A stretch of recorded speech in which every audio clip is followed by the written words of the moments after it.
pendant que moi j'ai de l'argent à craquer, à quoi cela me sert-il? Si je mets aujourd'hui, est-ce que j'irai avec 5 millions? Seigneur, aujourd'hui, 50%, moitié-moitié. Alléluia, on dit gilette. Alléluia. Alléluia. Et si je fais tort de quelque chose à quelqu'un, je lui rends le quadruple.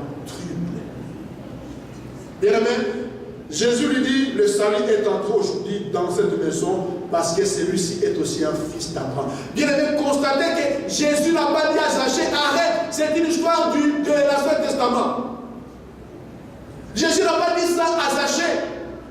Jésus a approuvé que Zachée tu fais une bonne chose. 50% aux pauvres. Plus que la dîme, s'il vous plaît. Offrande spéciale. Alléluia. L'homme nouveau commande. L'intelligence renouvelée commande. Amen. Mon frère, ma soeur, Jésus a parlé de l'argent dans le Nouveau Testament. Il a même élevé les niveaux. Il a élevé les niveaux. Voilà pourquoi le Nouveau Testament n'a pas besoin de traîner sur les choses de la maternelle.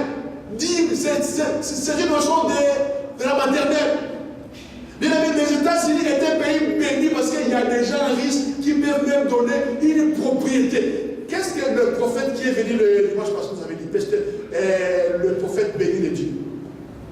Un Américain lui a fait héritier de son village en Côte d'Ivoire. Il lui a dit que dès aujourd'hui, j'ai fait de toi un héritier. Envoie-moi tous tes papiers. Un grand bâtiment de plus de 500 mètres carrés.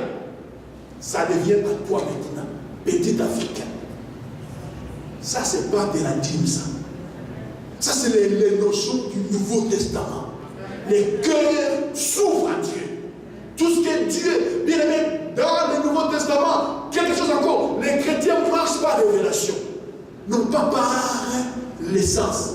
Les chrétiens du Nouveau Testament marchent par révélation. Si Dieu te dit, fais ça, les chrétiens du Nouveau Testament le font.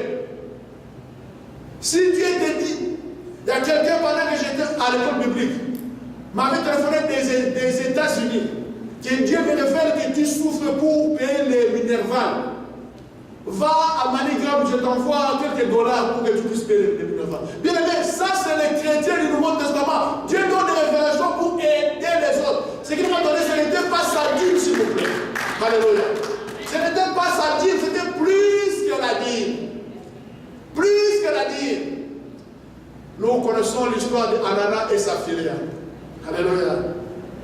Anana et Saphira. Ils ont vendu leur terre, leur parcelle, leur ferme. Et ils apportent l'argent.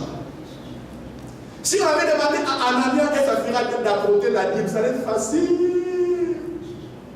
Anana et Saphira auraient existé peut-être même jusqu'à aujourd'hui. Alléluia.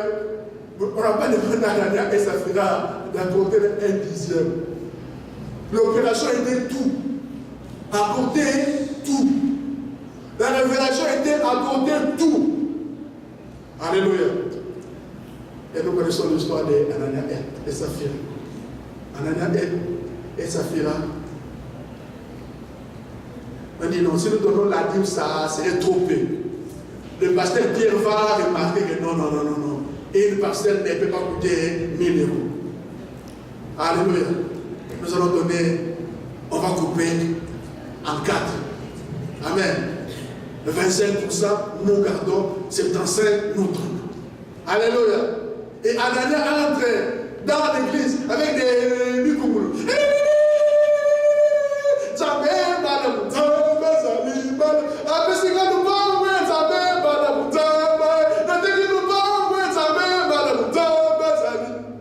Alléluia.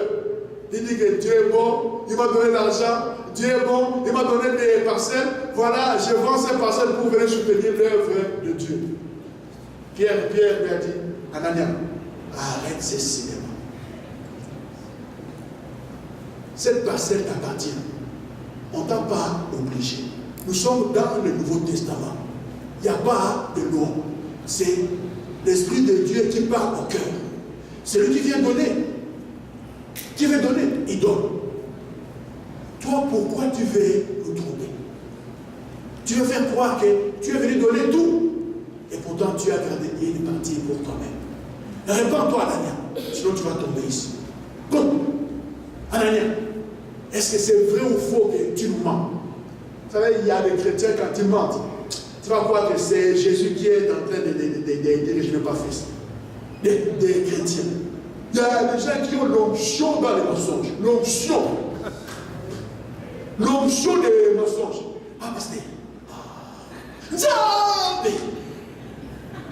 C'est pas moi. Alléluia. Ensuite, tu te dis, mais c'est moi qui mens ou c'est lui qui ment finalement? Dieu de grâce et pitié. Anania est tombé là. Et sa femme, c'était la même chose. Alléluia. Alléluia. Bien-aimé, je vais m'arrêter là pour aujourd'hui.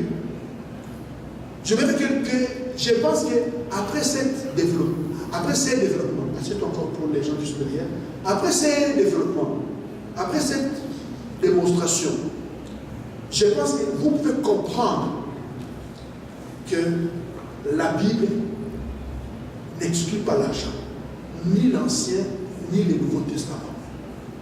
C'est tout simplement la façon de le présenter a changé.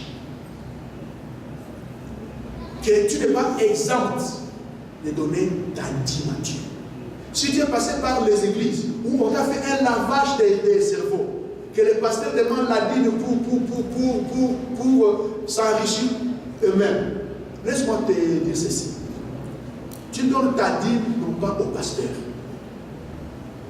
Ta dîme, tu la donnes à Dieu.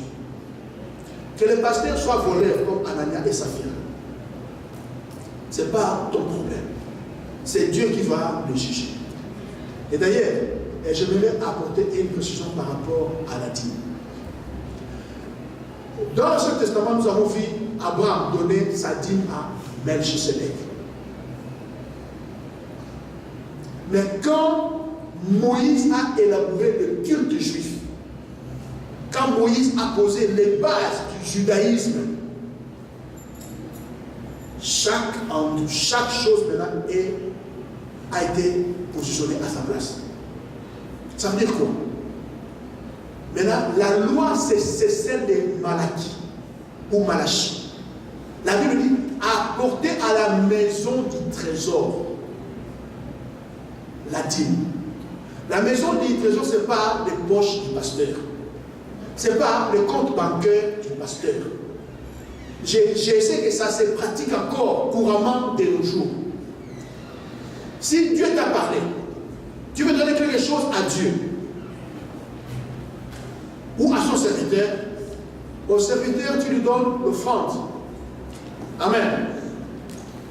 La dîme, c'est à l'église. La dîme, la Bible dit à la maison du trésor. Je n'ai pas le temps pour développer la maison du trésor. Mais chaque pays a ce qu'on appelle les trésors publics. La TVA que tu payes en achetant une paire de chaussures, en achetant ta nourriture, va dans le trésor public belge. Tous les TVA, toutes les taxes tombent dans le trésor public belge. Et le trésor public, après, répartit cet argent-là dans différents ministères. La santé, le travail pour payer les entreprises, les fonctionnaires de l'État, ainsi de suite. Amen. Mais avant tout, ça tombe dans une cagnotte commune. Ça, c'est ce qu'on appelle les trésors publics.